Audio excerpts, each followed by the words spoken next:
નમસ્કાર વિદ્યાર્થી મિત્રો, કેમ છો બધા? હું છું મિસ્ટર કે અને સ્વાગત કરું છું મારી YouTube channel learning with mister કે ની અંદર. વિદ્યાર્થી મિત્રો, આજે આપણે કાર્બોક્સિલિક એસિડ વિશે માહિતી મેળવવા છે. આજે આપણે આલ્ડિહાઇડ કીટોન અને કાર્બોક્સિલિક એસિડના છઠ્ઠા ભાગની અંદર આવી ગયા છીએ. ચાલો આજે શું છે નવું એ શીખી લઈએ. કાર્બોક્સિલિક એસિડ સંયોજનો વિશે આપણે માહિતી મેળવવાની છે. તો તમને બધાને ક્વેશ્ચન એમ થાય કે સાહેબ કાર્બોક્સિલિક એસિડ સંયોજનો કહેવાય કોને? તો જે સંયોજનોની અંદર કાર્બોક્સિલિક એસિડ ગ્રુપ આવેલું હોય તેવા સંયોજનોને કાર્બોક્સિલિક એસિડ સંયોજનો કહેવાય. કાર્બોક્સિલિક એસિડ ગ્રુપ વળી એટલે શું? COOH, બરાબર ને? એને કાર્બોક્સિલિક એસિડ આપણે કહીએ છીએ. તો જે સંયોજનની અંદર COH સમૂહ આવેલો હોય એસિડ સમૂહ, એ સંયોજનોને કાર્બોક્સિલિક એસિડ કહે છે. પાઠના શરૂઆતના લેક્ચરમાં જ આપણે શીખ્યા હતા કે ભાઈ કાર્બોનિલ સમૂહ છે એટલે CO ની સાથે એક બાજુ હાઇડ્રોક્સિલ સમૂહ જોડાયેલો હોય છે અને એક બાજુ આલ્કાઇલ શૃંખલા જોડાયેલો હોય છે. એટલે કાર્બોનિલ સમૂહની સાથે હાઇડ્રોક્સિલ સમૂહ જોડાયેલો હોવાને કારણે એનું નામ છે કાર્બોક્સિલ પાડવામાં આવ્યું છે. કુદરતમાં ઘણા બધા કાર્બોક્સિલિક એસિડ છે એ જાણીતા છે.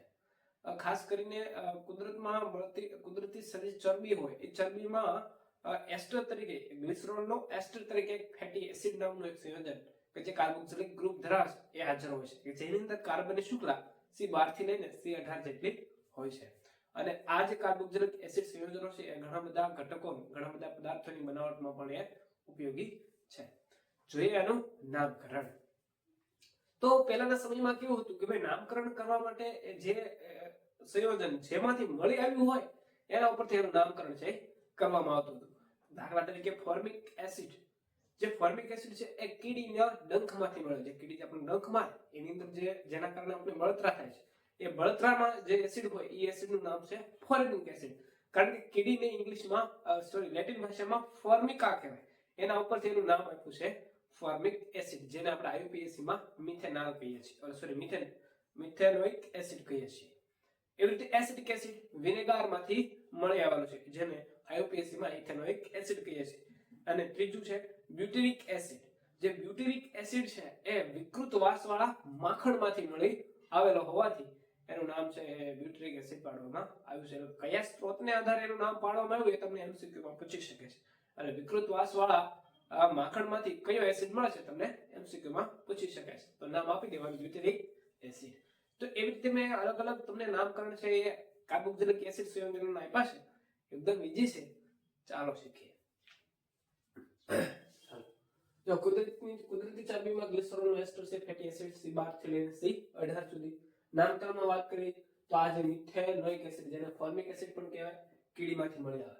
પછી એસિટિક એસિડ જે વિનેગારમાંથી મળી આવે, અને બ્યુટેરિક એસિડ જે વિકૃત વાસવાળા માખણમાંથી મળી આવે. એટલે આ તમારે MCQ માં પૂછી શકે છે, મોસ્ટ ટાઈમથી કહી શકાય.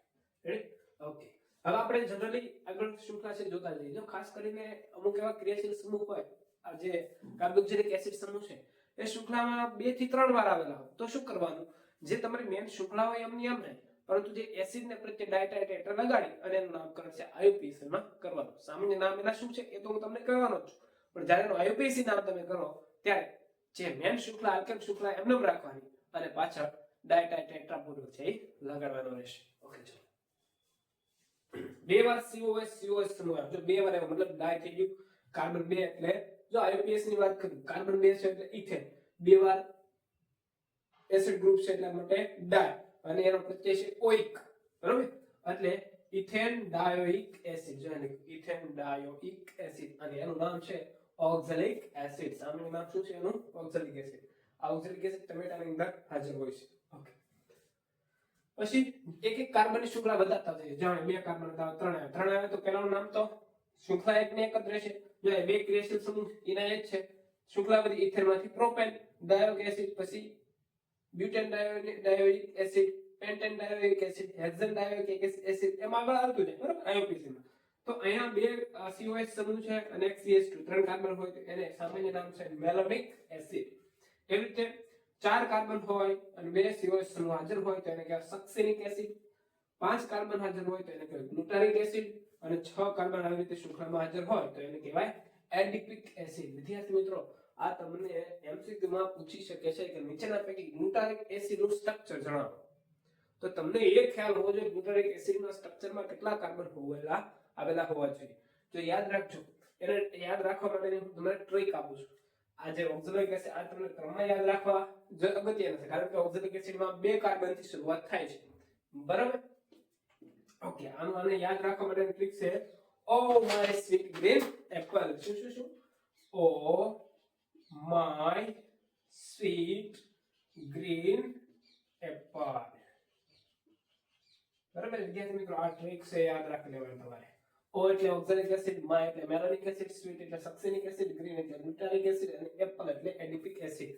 ઓ માય સ્વીટ ગ્રીન એપલ, આ તમારે યાદ રાખી લેવાની છે. અને હા, આજે શૃંખલા શરૂ થાય છે એ કેટલા કાર્બનથી શરૂ થાય છે?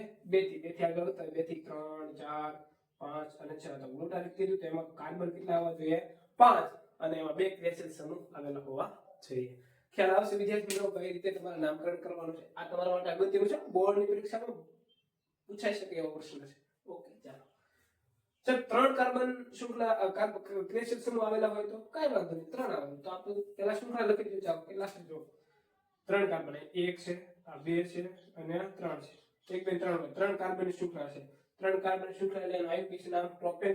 3 હોવાથી ટ્રાય કાર્બોક્સિલિક એસિડ. જોઈ લો, ટ્રાય કાર્બોક્સિલિક એસિડ અથવા ટ્રાયોઇક એસિડ એમ પણ કહી શકાય. પછી એનું સામાન્ય નામ છે લખવાનું, સામાન્ય નામ ટ્રાય કાર્બાઇલિક એસિડ. સામાન્ય નામ શું છે એનું? Tricarboxylic acid. તો તમે આનો સ્ક્રીનશોટ લાવો તો લઈ લો, તમને આ મોસ્ટ ટાઈમની પ્રશ્ન કહી શકાય એવો છે, એટલે તમારે લખી લેવાનું રહેશે. ઓકે, જે આના અમુક એરોમેટિક એસિડ છે એ આપણે શીખવાના છે. ચાલો શીખીએ વિદ્યાર્થી મિત્રો. એરોમેટિક કાર્બોક્સિલિક એસિડ સંયોજનો છે, આપણે અહીંયા એનું નામકરણ છે કરવાનું છે. બસ જે રીતે એલિફેટિકમાં કર્યું એ રીતે જ કરવાનું છે. જો બેન્ઝીન રિંગ ઉપર એક COH સમૂહ આવેલો હોય હાજર, તો એનું એક ઉદાહરણ આપીએ તો એનું સામાન્ય નામ છે બેન્ઝોઇક એસિડ છે, અને એનું બેન્ઝોઇક એસિડ સામાન્ય નામ છે અને આઈયુપીએસી તરીકે પણ સ્વીકારાયેલું છે. એટલે એનું આઈયુપીએસી કયો જોઈએ આપણે? બેન્ઝીન રિંગ ઉપર COH સમૂહ એને કહેવાય બેન્ઝોઇક એસિડ, બરાબર? તો એનું આઈયુપીએસી અને સામાન્ય નામ બંને કેવા થાય? સમાન થાય. પરંતુ એનું બીજું સામાન્ય આઈયુપીએસી નામ કરીએ તો આપણે કરી શકીએ શું? Benzene carboxylic acid. બરાબર, બેન્ઝીન રિંગ છે એને શું કહેવાય? Carboxylic acid, benzene carboxylic acid. આનું સામાન્ય નામ શું છે? યાદ રાખજો, ફિનાઇલ એસિટિક એસિડ. આઈયુપીએસી નામ કરવું એટલે તમારે શૃંખલાનો નંબર આપવો પડે. શૃંખલા છે તમારી મેઇન શૃંખલા ગણાય. 2 કાર્બન વાળી શૃંખલા એટલે ઇથેન એસિડ છે, ઇથેનોઇક એસિડ. બીજા પર કોણ છે? ફિનાઇલ, એટલે 2 ફિનાઇલ ઇથેનોઇક એસિડ. એવી રીતે આનું સામાન્ય નામ છે, યાદ રાખજો, પડખે 2 વાર COH સમૂહ હાજર હોય તો એનું કહેવાય થેલિક એસિડ. જો યાદ રાખજો, આને બોલવામાં પથેલિક ન બોલતા, અને પ છે એ સાયલેન્ટ છે, થેલિક એસિડ કહેવાય. શું કહેવાય? Phthalic acid.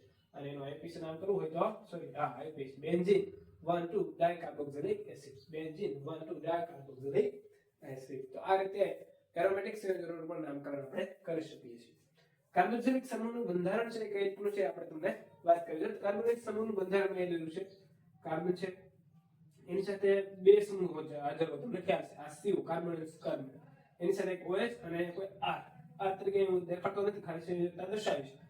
થાય છે આ રીતે એની અંદર સંસ્પંદન બંધારણ થાય છે. જો કઈ રીતે આ જે ડબલ બોન્ડ છે એમ સ્થાનાંતરણ ઓક્સિજન ઉપર થાય તો ઓક્સિજન સ્વાભાવિક છે આ બંધ આવ્યો એટલે એના માટે માઈનસ ચાર્જ આવવાનો છે કમ્પલસરી. તો માઈનસ ચાર્જ આવે તો આના પર કોઈ જ વાર આવે પ્લસ ચાર્જ આવે, રાઈટ? સંયોજકતા ઘટી એટલે શું કરશે? એ બાજુનો જે ઓક્સિજન છે એમાં રહેલા અલંકારક ઇલેક્ટ્રોન યુગ્મને એ આકર્ષિત કરશે, અહીંયા એને કાર્બન સાથે બંધ બનાવશે. કાર્બન સાથે બંધ બનાવ્યો, અહીંયા આનો અવયવ ઇલેક્ટ્રોન જતા રહે એટલે કેવો વીજભાર આવ્યો? ધન વીજભાર થયો. આ રીતે એની અંદર સંસ્પંદન થતું હોવાને કારણે ઇલેક્ટ્રોન અંતરાગી વિસ્થાપન પ્રક્રિયા પણ મોટાભાગની કરે છે. તો વિદ્યાર્થી મિત્રો, આજના લેક્ચરમાં આપણે એટલું જ રાખીએ છીએ. નેક્સ્ટ લેક્ચરમાં આપણે કાર્બોક્સિલિક એસિડની બનાવટ વિશે માહિતી મેળવીશું. ત્યાં સુધી આવજો.